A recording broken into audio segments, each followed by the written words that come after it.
उन्हाळी सुट्टीनिमित्ताने अलिबाग, नागाव, मुरुड समुद्रकिनारी पर्यटकांची गर्दी. वॉटर स्पोर्ट्स, घोडागाडी चालकांना वाढत्या पर्यटकांमुळे अच्छे दिन.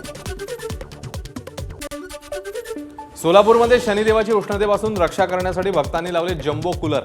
शनिदेवाच्या मूर्तीला चंदनाचा लेप. अहिल्यानगरच्या शेवगावमध्ये आंब्याचा रस खाल्ल्यामुळे 7 जणांना विषबाधा. आंबे पिकवण्यासाठी कॅल्शियम कार्बाइडचा वापर केल्याचा संशय. 6 जणांना डिस्चार्ज, एकावर उपचार सुरू. कोकण आणि पश्चिम महाराष्ट्राला जोडणाऱ्या कुंभारली घाटाची पावसाळ्यापूर्वीची डागडुजी रखडली. खड्डे, भूस्खलनामुळे अपघाताचा धोका वाढला.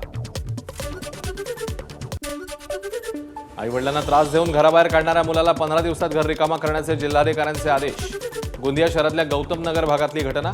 गोंदियाचे जिल्हाधिकारी तथा वरिष्ठ नागरिक अपील प्राधिकरणाचा महत्त्वपूर्ण निर्णय. नांदेडच्या हदगाव तालुक्यातल्या तामसा गावातनं 2 महिन्यापूर्वी बेपत्ता झालेला तरुण मुंबईत सापडला. जळगावमध्ये उच्च शिक्षणासाठी निघालेला तरुण मालाडमध्ये भिक्षुकीच्या अवस्थेत सापडल्यानं खळबळ. सध्या तरुणावर उपचार. एबीपी माझा, उघडा डोळे बघा नीट.